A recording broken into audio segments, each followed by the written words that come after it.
Hello, my name is Andrew. Welcome to episode 2 of my podcast. Today I will be speaking with Vishal. Vishal is also a 2020 NCP scholar. He is the fellow for South Korea. He is studying at UNSW Sydney, a Bachelor of Law as well as a Bachelor of International Studies. Me and Vishal sit down and speak about mostly COVID because we were recording this around mid to end of March when a lot of things were up in the air and a lot of things were developing. We don't directly talk about COVID, but then go on to bigger topics around being a global citizen, what the world would look like, we think, after this.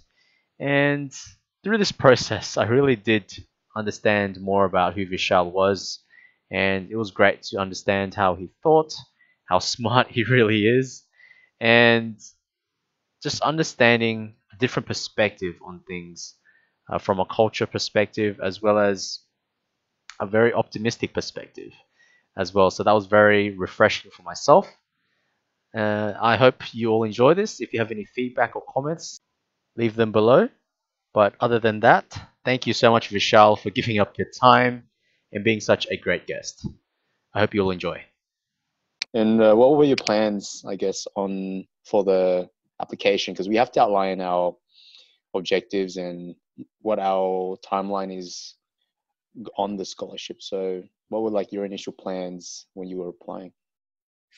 I wanted to do 2 semesters of study, which is fairly standard because it's a year-long exchange. But the interesting part was in between. Initially, I was planning on potentially looking at working at the Korean Commercial Arbitration Board. They do these month-to-month internships that are quite useful for people who want to try and understand international arbitration law or at least dispute resolution, which and I had never really had exposure to that kind of organization. I mean, it's a not-for-profit international dispute resolution organization that has dealt with a lot of really high-profile cases, and I thought that it would be a good place to work.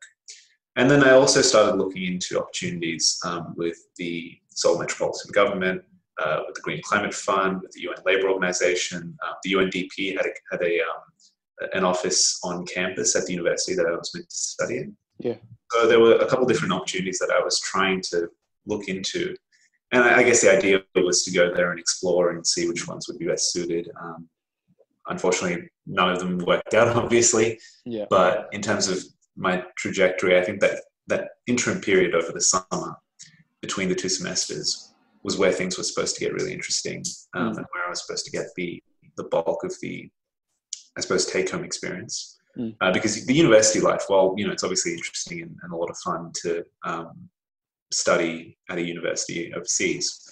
The subjects and the content of the subjects is more or less similar to the kind of subjects I'd be doing back here, and the instructional language was in English. So, that is a roughly more comparable experience to just studying in Australia, whereas working there was going to be the real treat, I suppose. Okay. So did you have any work experience prior to this, or did you have any experience in non-for-profits, or what made you sort of want to go down this route? Because it's pretty niche, the places that you want to work for. I mean, I guess it is sort of niche, unless, I think in terms of foreign law students in South Korea, the opportunities presented aren't super broad, primarily if you don't understand the language to a sort of fluent level. So there are certain offices in certain areas that are, really good opportunities, but a lot of students, even from previous years who've gone and studied there, will keep bringing these names up. As far as why I wanted to work there, I do have some experience in nonprofits. I've, like a lot of law students actually in Australia, I've worked at some community legal centres here, one dealing with refugee casework and another one dealing with social security casework. So I've really enjoyed that experience. I think primarily the thing about, I can't generalize about all nonprofits, but the experience that I had at the community legal centres, was that a lot of faith is placed in the volunteers and particularly the student staff, primarily because they're so under-resourced that they kind of have to instill some responsibilities. And trust as well. And yeah, a lot of trust for sure, which gives you a very intimate look at their processes and how they go about their day-to-day business, and also gives you a surprising amount of information on the big picture issues that they face. Yeah. So I think that that's something that, you can study nonprofits and you can look at them from a theoretical or an academic perspective, but when you're actually working in them and you're understanding the day-to-day practicalities, it changes your view of them. So I thought I really wanted to work in those fields. I will say, however, that KCAB, the Korean Commercial Arbitration Board, it's not really like a not. It's not one of those like kind of charity not-for-profits where you think it's kind of under-resourced and stuff. It's got a big tower in the middle of Seoul, and it's has a bunch of corporate clients and stuff. So, it's a little bit different. I say non-for-profit because that's technically what it is, but it's a bit okay. And I guess whilst you were in Korea, I think you were in Korea from January, if I'm not mistaken. Actually, the start of February. Start of February. Yeah, which was actually, it was pretty early compared to when the rest of the scholars were planning on arriving. It was over a month before the scheduled start of uni. Was it because of like holiday, or was it to settle in? To be honest, I did want to take advantage of a little bit of time to settle in and sightsee and stuff. But mostly, I wasn't staying on campus. It was just a practical thing. I needed to get accommodation sorted and go through, a real estate process and make sure that all of the admin sort of day-to-day work was completed before uni started, so that I could just start my work. So as a result of that, kind of somewhat ironically, I spent about a month setting up there. Finally found an apartment, put down a deposit on it, bought a bunch of stuff to fill out the apartment, and then literally like a few days after I'd moved in, I get an email saying that it's time to come back to Australia. Time that lasted. What was like your fondest memories? Like any food and any experiences that you really liked? Yeah, I mean, like I said, I did get a few opportunities to do a little bit of sort of sightseeing. The one thing that stuck out to me personally, as someone who hasn't been to the snow before, was when it was snowing there. It was quite good to be there and experience that. I visited the War Memorial one day just on a whim, which probably isn't the first site that people go to see when they're in Korea. I mean, it's certainly a really interesting place, but most people tend to flock to, Namsan Tower or the palaces or a lot of the historical sites. But I went there because at the time I thought I'm going to see everything else eventually anyway, so I'll just randomly go to this one. And B, because at that time it was actually the epidemic was starting to ramp up a little bit. So this was around about the time when the case in Daegu was discovered, and so there was a rise in infections in the south of Korea, and the rest of the world wasn't really paying too much attention to the virus, at least not as much as they're paying now. But South Korea was on edge, and you could feel that when you go around the tourist destinations. It was quite empty. There was an abundance of hand sanitizer and masks and things, and ironically, it did ease up the tourist crowd. So I never felt like I was in a situation where I was at risk or that there was a danger of some sort of super spreading event, because things were handled quite professionally. So yeah, I mean, I did go to a dog cafe as well, which is really nice. Basically one of those cafes where they just have a bunch of dogs around and you just play with them and have a good time with them. But in terms of food, you have a few Korean meals, obviously, but probably not as much as I should have. Again, everything was just put on the back burner because everything was, there's once I'm settled in, once I'm in my apartment, once uni starts, I'm going to be settled in enough to go out and do a lot of these fun things. That was the mindset. So for a whole month, I was basically just wandering around looking for paper towels or something. Speaking of paper towels, was there any panic buying happening in Seoul? No, that's the thing. I'm actually really glad that I was there. In a weird, almost perverse sense, I was glad that I saw the start of the outbreak there, Yeah. how they handled it, and the gentle de-escalation of the outbreak. And then I returned to Australia to see the start of the outbreak here as well. Yeah. So I've seen how it's gone down in two different countries, which of course a lot of people probably have because a lot of people have had to return. But I was struck by how calm people were. So I think that there's a really heightened sense of social responsibility in South Korea, and you have to speak to an anthropologist about, or a Korean historian or a political scientist about why that's the case there, as opposed to here. I'm not enough of an expert to know about it. But you do feel when you're walking around that people have some sense of responsibility to one another, in the sense that there are a lot of customs and a lot of shared conventions. And you feel that when, even the early days of the outbreak, even when it was confined to a few people in Daegu, all the way up in Seoul, which is on the other side of the country, everyone's wearing masks, hand sanitizer is available. There's a big government response in terms of a public information campaign. There's animated videos on all the subways. There's warning signs. There's people walking through the streets doing disinfection sort of sprays and in the protective gear. All of that's happening at a time when Seoul really only had like maybe 1 or 2 confirmed cases. It was really it was surprising how proactive people were, and there was some criticism about the South Korean government not acting quick enough to close the border with China and doing all this kind of stuff, which may be politically motivated. I'm not sure, but I felt a sense that they were really quite proactive. Yeah, and I suppose it was interesting to see how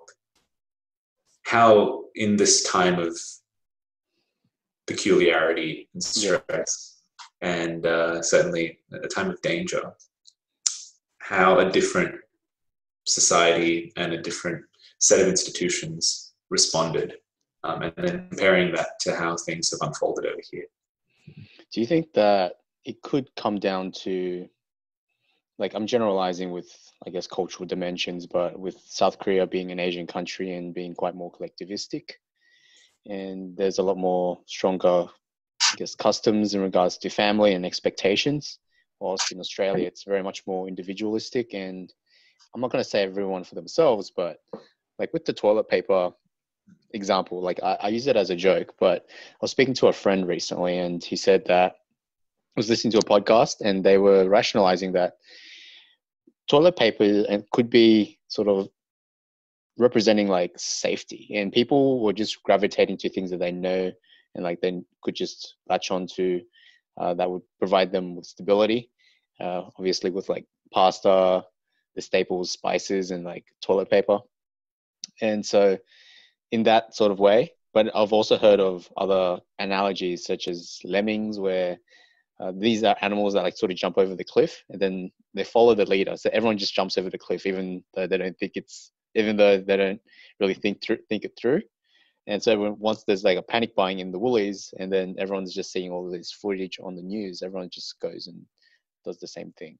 So do you think it could be resorting, or it could be that reason, or do you think there's just different expectations and just how society is organized in South Korea as well as in Australia? I think the whole collectivism argument is quite general, and it's an easy argument to make, but I'm not sure it's the right one. I mean, I did say that obviously people in South Korea, I should qualify this by saying, I was in one region of Seoul for quite a short period of time. So my frame of reference is limited. I don't know if, for instance, there was a different response in smaller towns, in countryside, in different parts of the country, or even in Daegu, where they had obviously a much worse outbreak. There are a lot of people that talk about Asian countries being more collectivist versus individualist, and all these kind of terms and labels thrown around. I'm not sure which is the answer, whether it's a historical, cultural thing, or whether it's a product of the way the institutions are organized there.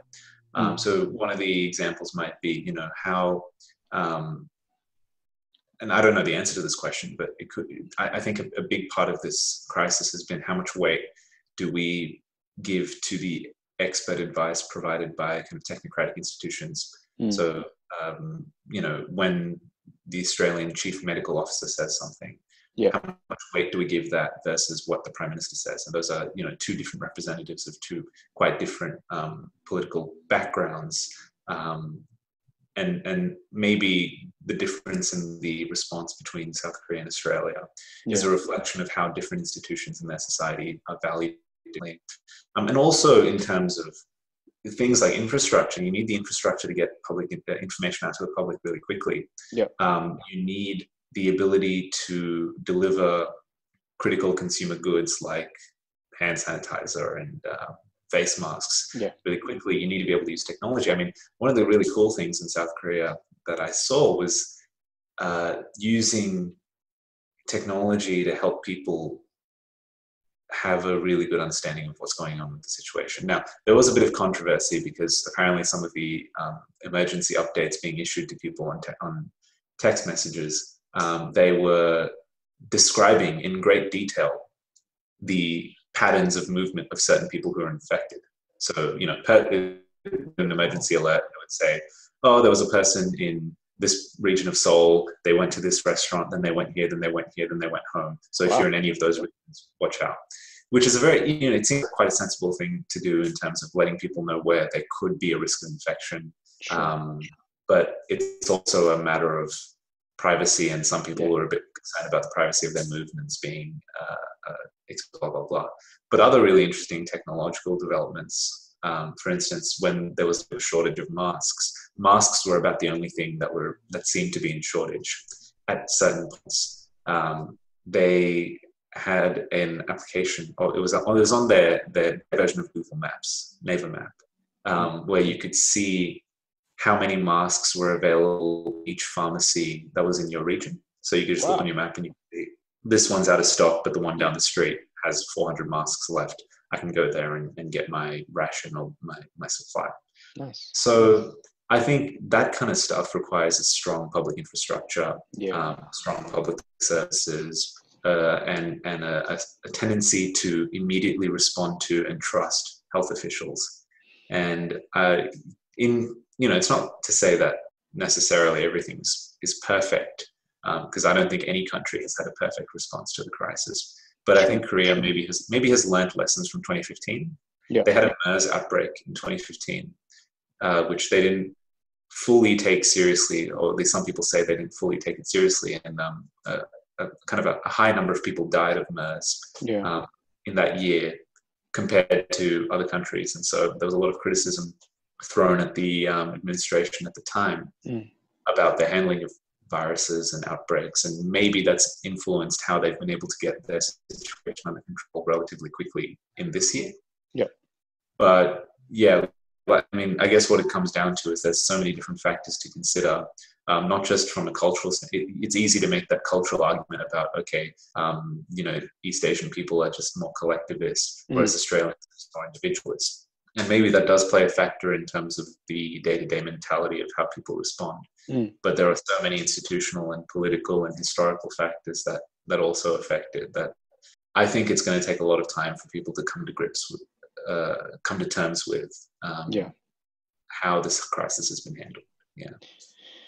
I was putting that thought out because, I think the stark differences between Australia and South Korea is not only the cultural side of things, but also the technology side, with South Korea being like one of the leaders in technological innovation and the infrastructure there as well. And the example of MERS that you used, I don't think in Australia we've ever sort of faced anything to this scale. Every sort of the outbreaks such as SARS and MERS have all sort of been contained or have been concentrated in Asia.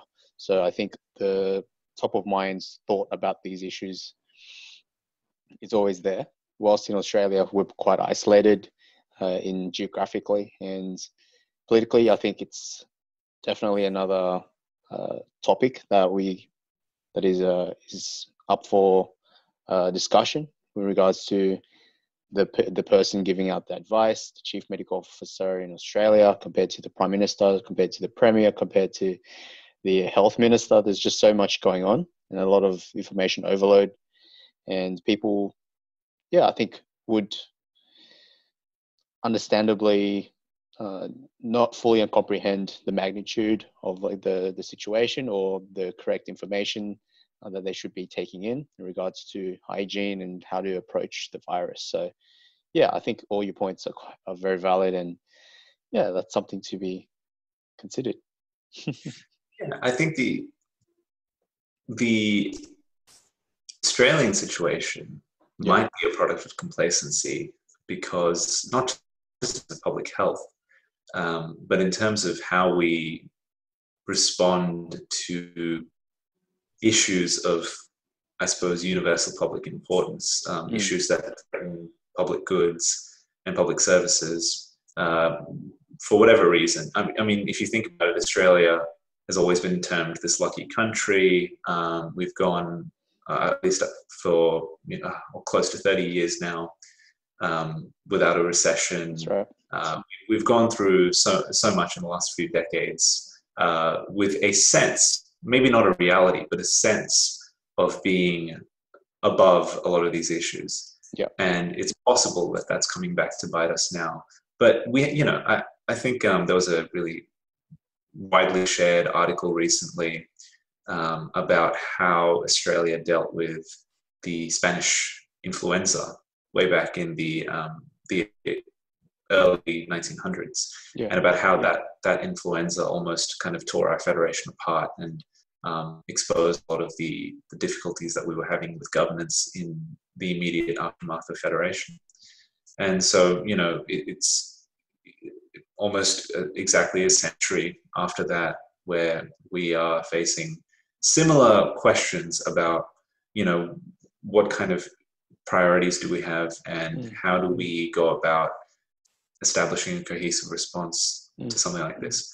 And, in terms of NCP people, right, in terms of the scholars that are going out there now, one of the ideas that's, it's an important idea of the NCP program, but it's also something that's been quite funny to reference in recent times, the idea of adaptability and resilience. So, one of the criteria for becoming a scholar is this idea of how you can respond to situations that are uncomfortable and difficult, and how you can build resilience to a lot of the emotional stress that can cause. And no one anticipated something quite like this. I think even the NCP Secretariat would have been anticipating day-to-day struggles of being on exchange, settling into a foreign environment, etc. That's right. But this, in a way, throws open the door to a whole lot of different inquiries from a whole lot of different disciplines. And I'd hope that any of the NCP people that have gone through it, it's disappointing, but I hope that they can reflect on it and think about, what it means for their perspective on the region, their perspective on the world, their perspective on Australia. I think everyone in the NCP that I've met so far is pretty inquisitive and intellectual kind of person who has that natural curiosity, even if their field isn't directly related to politics or governance or kinds of things. They have an interest in Australian society and in how to improve Australian society, how to figure out regionalism and globalization and all of those issues. And that's part of the reason why they're so interested in studying overseas. They want to learn more about these things. Take this as an opportunity, I reckon. Learn from it and be inquisitive and critical about it, because it really is a once in a lifetime sort of thing. I hope it's a once in a lifetime thing. I wouldn't like to see this again in my lifetime to this scale, but there's a lot to be learned from it. Yeah. No, I totally agree with you. I think, like, I would admit prior to this, I'm currently studying commerce and politics, where a lot of the learnings that we have and the readings that we do and the discussion that we have in class, it's quite traditional in regards to a lot of the issues that we discuss about. It's very all quite sort of spoken about before, and it's quite contemporary. And it's not, and like the virus itself, it sort of just blows everything out of proportion, where now you don't think of just like regionalism as or Asia Pacific, but now you think of it as a pandemic where that it's not only a health issue, but it's also an economic issue. It's also a social issue. It's also a technological issue. It's also all of these things being impacted and sort of questioned. And I think that it's really interesting if we are going to sit down in hopefully a year's time or 2 years time and look back at how everything was just shocked. Like the whole economy and the whole world was just like taken up in a matter of a couple months and just shocked in every way. And then we can then see how we hopefully could learn from it, but also to study everything and to see how everything is interconnected. With the NCP, how the goal and objectives of it is to have undergraduates from Australia to build relationships and to understand and to grow their knowledge about the Asia Pacific. But I think it's nice to have your point that use this as a learning opportunity, that it's not so much siloed in a lot of these issues and a lot of these current affairs, but if there is ever such an issue like COVID-19 or something that is generational happening again in the future, I think it will test a lot of the the people's or like people in Australia and also around the world's sort of mentality of how they approach this. So I think there's optimistic aspects to it as well. Look, it's not a simple issue to deal with, and there's a lot of pain and suffering that's been caused and that will be caused. Yeah. But there are reasons to believe that it could spark a lot of significant changes in how we think about our role in the world. There's a lot of scope for Australians and people from all other nations to reconsider the boundaries between them and the rest of the world, and how those boundaries are in some ways can be deceptive and can lure us into a false sense of being isolated, because isolation normally has negative connotations, but in a lot of ways, it can be something that people strive for. You think about these ideals of patriotism and exceptionalism, and this idea that, like what I mentioned earlier about Australia thinking itself a lucky country. Yeah. All of those ideals are all well and good until you realize that no, we're not necessarily exceptional. We're certainly not isolated. There are a lot of ripple effects from across the globe that can affect us, and there are a lot of ways that our actions here can affect people on the other side of the globe.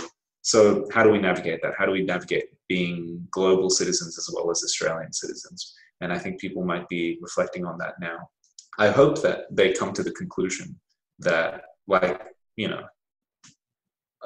some people I've spoken to have come to, where they're starting to consider more seriously the idea of being global citizens, the idea of how Australian involvement in the world at large is quite significant to the national interest. But I'm afraid that there might also be a backlash or a counter-reaction whereby people look at this issue and they think that it's a call for less outreach and less kind of institutional and personal connections to countries around us because of fears of something like this happening again.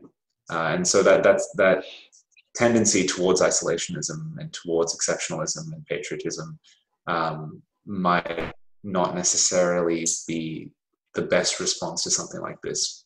And the NCP, as much as it's been disturbed this year, I think it provides people an opportunity to have a really sophisticated response to what's been going on, which is, I suppose, one positive outcome. Yeah, definitely.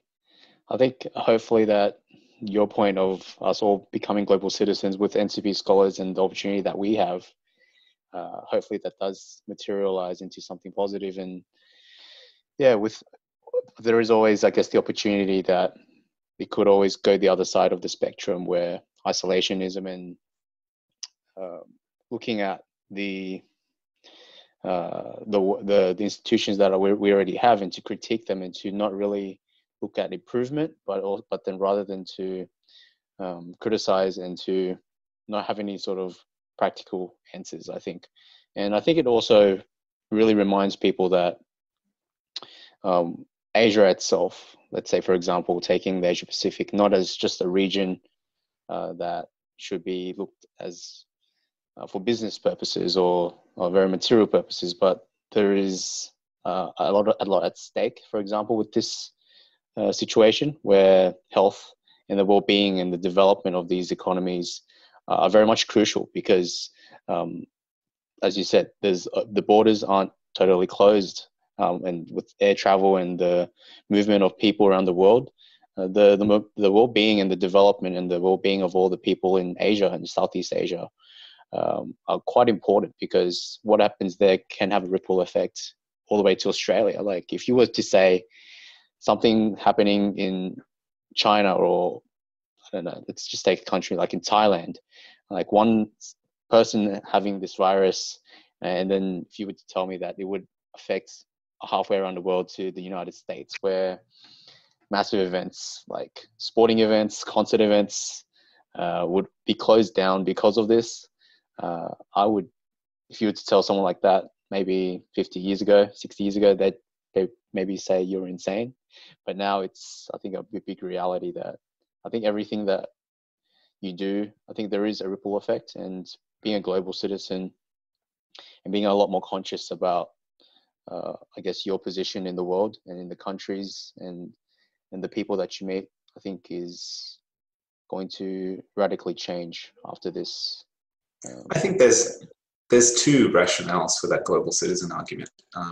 The first is, I don't know if you'd say radical, or at least more sort of altruistic, or transcendentalist. I'm not sure exactly how to describe it, but it's this idea that you invest yourself and you care deeply about the well-being of people on the other side of the world, the well-being of people outside your own imagined community, outside your own nation. And there's certainly a lot of people who would fall into that category, people who are really invested in issues of international human rights, international development, and who would look at this issue from that kind of perspective. But even the other side of the coin, which is maybe something slightly more cynical, or at least slightly more traditional, this idea that we should look out for our own interests, even if you were to approach it from that lens, even if you don't consider yourself an altruist, or at least someone who's very globally conscious of the well-being of other people, you can't deny that what happens in the Asia Pacific and what happens in the world at large is an incredibly precisely calibrated, fragile system, which has huge ripple effects on us as well. And so it's worthwhile to be invested and care about what's happening in the world, and to have an understanding of the world broader than your own familiar home perspective. Not just for reasons of altruism, which, of course, if you do subscribe to that more altruistic perspective, then, of course, you're going to care about the human rights and the development and the well-being of those around you. And I would hope that more and more people subscribe to that perspective. But even if you're more self-interested, there is a huge incentive for you to still get out there, get out into the world, understand the forces and the histories and the cultures and the institutional landscape of the places around you.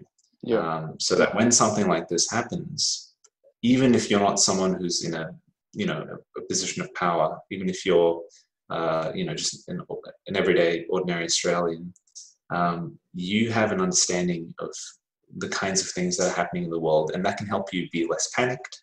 That can help you be more rational, make better decisions, be less hostile. You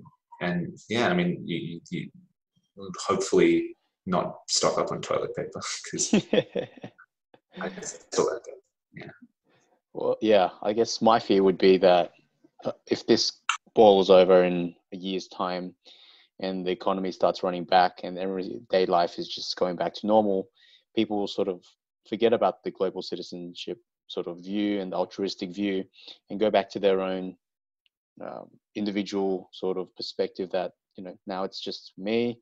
That could be just a one-off thing, and they'll just leave the responsibility and not so much the blame, but the onus of taking care of this in the future to the people of power or the people that run these institutions. And yeah, that's one of my fears that this could happen. And I think one way to change this and to not have this view is to be a lot more informed and to read up on how this happened, look back, reflect on what people did and how society has actually sort of changed in a lot of ways, not just the stock market changing or just like the behaviors, but to look at it more from an intrinsic and psychological way of viewing that when people are in a time of crisis and people are panicked and they don't know what to do, use this as a reflection, as a moment to remember in the future when it's a much more minute and small event that you're faced up with, and you need to be adaptable and resilient to actually then apply these sort of case studies, for example, and then to be a lot more rational in your decision making and to be a lot more logical with your case with panic buying, for example. And yeah, I think there's a lot of bad that's happening right now, obviously, but I think looking at it from not only a NCP scholar point of view, but a student or as an Australian or as a global citizen, I think there are a lot of positives that can be taken out of it right now, but also once we move past the epidemic. Yeah, I mean, there's a lot to learn. Yeah, I think that's right. All right, well, I think we will slowly end it there, but maybe to end it off on a more lighter note, I've prepared some questions, some 5 questions, Sure. 5-round questions. Just answer the first thing that comes to your mind. Okay, sure. Cool. So when it comes to following or in your future job or career path or what direction you want to do in life, should you follow your passion or your skills? What you're good at? Follow your passion, because I think you can turn that into your skills. I don't know if that was too long an answer, but yeah, that's cool. That's cool. Netflix or YouTube? Ooh, YouTube. Just to confirm your ethnic background, are you Indian? Indian, yes. Yes. Indian or South Korean food? I have to say Indian. My mom would be too mad if I did. Yeah. Smart answer, mate. Smart answer. Would you rather be a famous athlete or a famous movie star? I have always enjoyed filmmaking, so I'd say movie star. Nice. Interesting. And a very relevant question. Top 5 items to survive the COVID-19 lockdown if money was not an issue. Top 5 items. Top 5 items. Number 1, a really high quality internet connection, like a fiber optic kind of internet not connection. The connection I have right now. Yeah. Number 2,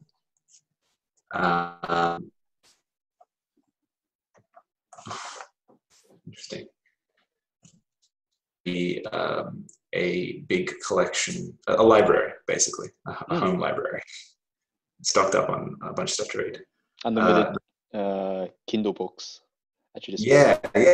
Or just a Kindle with a bunch of ebooks. Number 3, maybe. Obviously a well-stocked pantry, but maybe a a warehouse just full of goods, not for yourself, but so that everyone in your community can be well stocked up, and that that there aren't any brawls and fights over turmeric in the aisles. Throwing pepper at everyone else, just like stealing the toilet paper. Yeah. Number 4. I think I'm number 4. Number 4. Yeah. I think a nice big set of board games. Play with family and friends. Nice. And number 5, lots and lots of hand sanitizer. Hand sanitizer. Yeah. Lots and lots of it. Again, not just for yourself, but run around you if you can spread it around. Since I'm not by money, apparently. Yeah, just bathe in it. yeah, why not? Hand sanitizer showers. You can even get one of those hazmat suits and those radiation showers. Yeah. Well, great answers, mate, and thank you. I think we will end it there. Thanks for doing this, mate, and I hope it brings value to people that are listening. And I think it'll be interesting for us to look back on this maybe in year's time, or even longer. I hope so. Yeah. Cheers, mate. Thank you. Good chat. Bye, Andrew.